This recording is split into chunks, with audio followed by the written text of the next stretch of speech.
कभी भी इन गौर परिवारवादियों से एक बार भी सुना है कि हां स्वच्छता करनी चाहिए? सुना है क्या? सुना है क्या? अब मुझे बताइए, वो स्वच्छता की बात बता देते हैं तो उनकी राजनीति में क्या खोट पड़ जाती? जो समाज के लिए अच्छा है वो उनको मंजूर नहीं है। मोदी आज आत्मनिर्भर भारत, वोकल फॉर लोकल, यानी भारत में बने सामान को अपनाने की बात कर रहा है, जिसे बनाने में मेरे देश के लोगों का पसीना लगा हो, उसी को मैं अपने सर माथे पर लगाता हूं।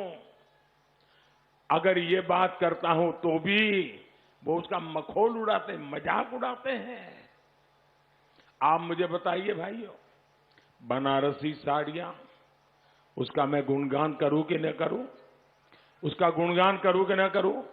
हिंदुस्तान के हर कोने में बनारसी साड़ी बिक जाए तो बनारस के साड़ी बनाने वालों को फायदा होगा कि नहीं होगा? मेरा बनारसी लंगड़ा आम, मैं जहां जाऊं मैं बनारसी लंगड़ा आम के गीत गाऊं तो भैया हमारा बनारसी लंगड़ा आम हिंदुस्तान में बिकेगा कि नहीं बिकेगा? मेरे किसान को फायदा होगा कि नहीं होगा? आप बनारसी खिलौने, हमारे गरीब परिवार खिलौने बनाते हैं। अगर मैं चारों तरफ कहूं कि मेरे देश में बने खिलौने खरीदने चाहिए, मेरे बच्चों के हाथ में मेरे देश में बने हुए खिलौने होने चाहिए, तो फायदा किसको होगा? खिलौना बनवाने वाले गरीब लोगों को, मेरे बनारस के लोगों को, मेरे किसानों को, मेरे बुनकरों को, हस्तशिल्पियों को, विश्वकर्मा साथियों को, और इससे उनका आय बढ़ेगा। तो ये अच्छा काम है कि नहीं भैया? मुझे बताइए, काम अच्छा है कि नहीं है? ये हर किसी को करना चाहिए कि नहीं करना चाहिए? इसमें कोई राजनीति है क्या? इसमें भी उनको तकलीफ है। एक बार भी ये जो हमारे विरोधी लोग हैं, एक बार भी उनसे सुना कि भाई अपने देश में बनी हुई चीजें खरीदो, अपने देश में बनी हुई चीजों का उपयोग करो, हमारे देश की चीजों को बढ़ावा दो? एक बार भी सुना क्या? अगर ये आपके मित्र होते, ये आपका भला चाहते, तो आप जो चीजें पैदा करते उसको बेचने के लिए बोलते कि नहीं बोलते? बोलते कि नहीं बोलते? लेकिन उनके मुंह पे ताला लग गया है। भाइयों बहनों, उनको तो यही लग रहा है कि जो काम मोदी करे, बस गौर परिवारवादी वोकल फॉर लोकल से भी चिढ़ते हैं।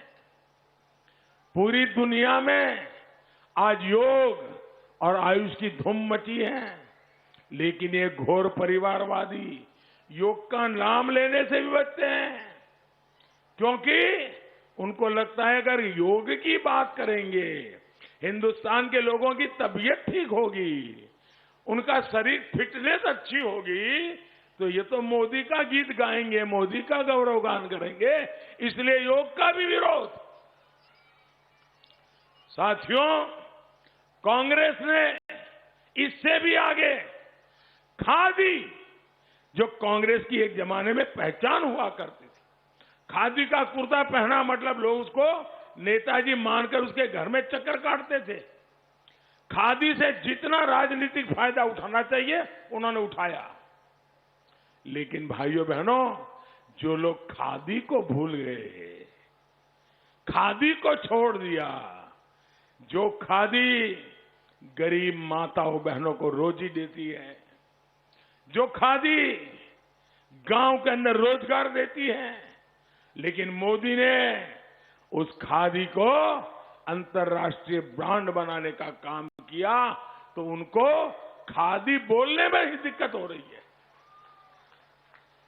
मैं अगर सिर्फ अपने इस बनारस मंडल की बात करूं ना, सिर्फ यहां की, आपको आनंद होगा भाइयों काम कैसे होता है।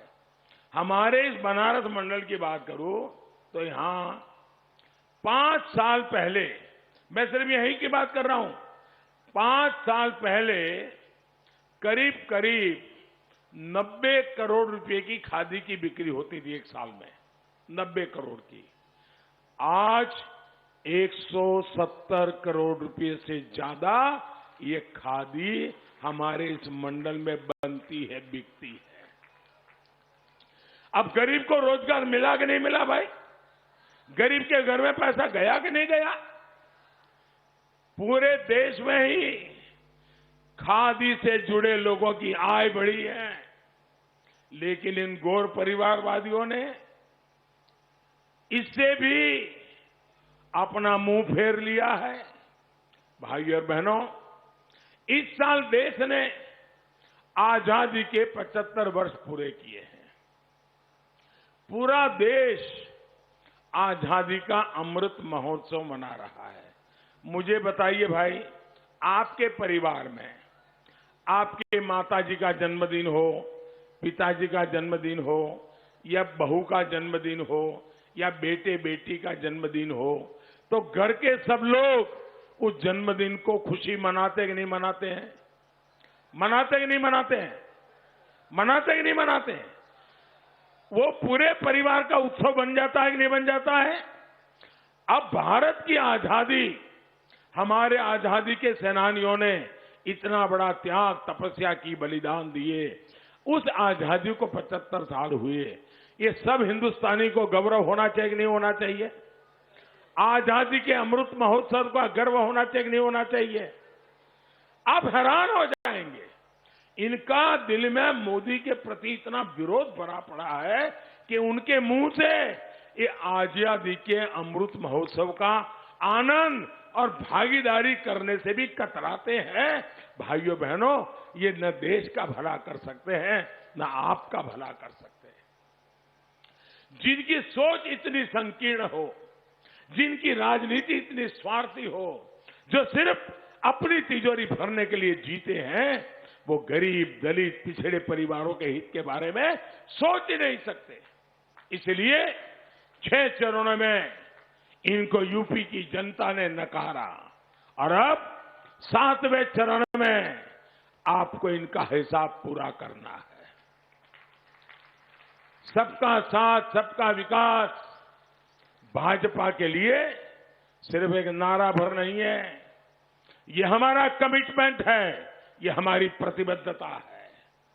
इससे सरकार के लाभ हर लाभार्थी तक बिना पक्षपात, बिना भेदभाव पहुंचाने की प्रामाणिकता तो है ही। इसमें हर क्षेत्र, हर वर्ग, हर बिरादरी को उचित राजनीतिक प्रतिनिधित्व देने का संकल्प भी है।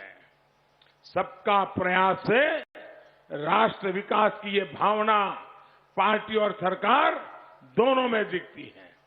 पंचायत से लेकर पार्लियामेंट तक, पार्टी से लेकर मंत्रिमंडल तक, महिलाओं, दलितों, पिछड़े, आदिवासी समाज की भागीदारी आज अभूतपूर्व स्तर है। 10 मार्च के बाद ये भागीदारी और सशक्त होगी, ये मैं आपको वादा करने आया हूं। गरीब को पक्के घर देने का अभियान और तेज होगा। 10 मार्च के बाद गरीब को गैस कनेक्शन का अभियान और तेज होगा। 10 मार्च के बाद रोजगार देने का अभियान, सरकार में नौकरी देने का अभियान और तेज होगा। 10 मार्च के बाद नई सड़कों का, नए हाईवे एक्सप्रेसवे का, नए रेल रूट का काम और तेज किया जाएगा। और जो ये मुट्ठी भर अपराधी माफिया फिर बाहर निकलने के लिए सपने देख रहे हैं, मुंडी दिखाना शुरू किया है, कानून उनका हिसाब भी चुकता करे, ये काम भी तेज किया जाएगा। भाई, विशेष रूप से मैं बहन बेटियों से कहूंगा, खास करके मेरी बहन बेटियों से मैं कहूंगा, आपका ये आशीर्वाद ही मेरे जीवन की बहुत बड़ी पूंजी है। आज हिंदुस्तान के हर कोने में, इस चुनाव में भी मैं जहां जहां गया हूं, माताओं बहनों ने जो मुझे आशीर्वाद दिए हैं, एक प्रकार से माताएं बहनें मेरा रक्षा कवच बनी हुई है। माताएं बहनें आज जिस प्रकार से सारे बंधनों से ऊपर उठ करके देश के लिए, अपनी बेटियों के उज्जवल भविष्य के लिए आज जो मेरा साथ दे रही है ना माताएं बहनें, मैं आपका एडवांस में धन्यवाद करने आया हूं। मैं एडवांस में धन्यवाद करने आया हूं। भाइयों बहनों,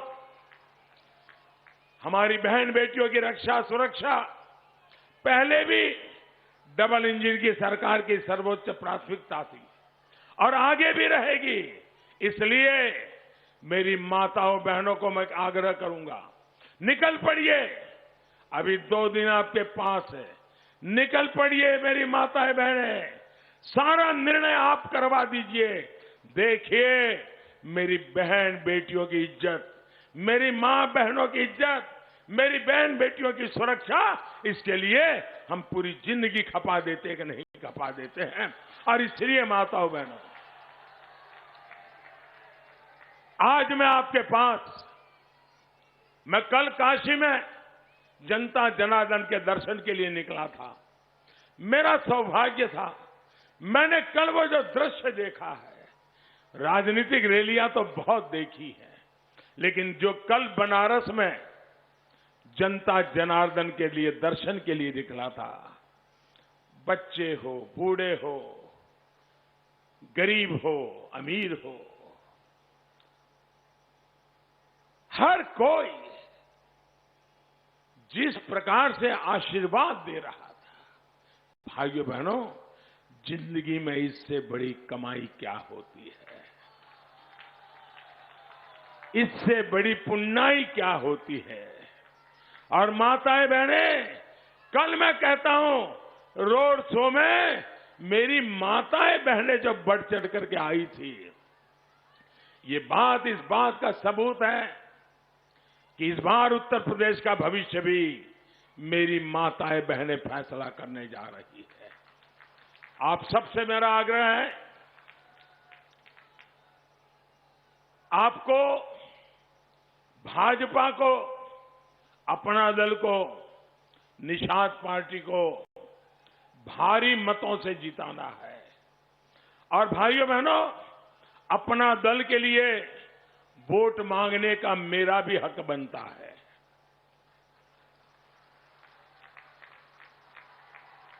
अनुप्रिया जी को तो मैं बाद में मिला, उनका परिचय तो मेरा बाद में हुआ। मेरा परिचय सोनेलाल जी से रहा हुआ है और सोनेलाल जी की गरीबों की भलाई के लिए जो जिद थी उनके मन में, कभी समझौता नहीं करते थे जी। और गरीबों का शोषण करने वालों का वो कभी साथ नहीं दे सकते थे। वो सोनेलाल जी के सपनों को पूरा करने का आज हमारे पास अवसर आया है। इसलिए अपना दल के लिए भी वोट मांगने का मुझे हक है। भाइयों, निषाद पार्टी, अगर हमारे निषाद समाज के लोग, उनके जीवन में बदलाव आएगा, वो जीवन में आगे बढ़ेंगे तो गरीबी अपने आप जाना शुरू हो जाएगी। मेरे छोटे किसान, उनकी जिंदगी बदलेगी तो मेरे गांव की जीवन बदल जाएगा, ये मेरा पक्का विश्वास है। इसलिए मैं कहने आया हूं, भाजपा का कमल हो, अपना दल का कप प्लेट हो या निषाद पार्टी की भोजन भरी थाली हो, मैं आपसे यही कहने आया हूं, पहले मतदान फिर दूसरा काम। भाइयों बहनों, मेरे लोकसभा के चुनाव में भी आप लोगों ने इतनी बड़ी रैली नहीं की थी। आज इतनी बड़ी रैली की है, इतनी बड़ी रैली। मैं सचमुच में आपका बहुत धन्यवाद करता हूं। लेकिन अब इतनी बड़ी रैली हो गई, आज 5 बजे चुनाव प्रचार समाप्त हो जाएगा, तो आप घर जाके सो जाओगे क्या? सो जाओगे क्या? अब तो हो गया, अब तो हो गया, जीत गए, ऐसा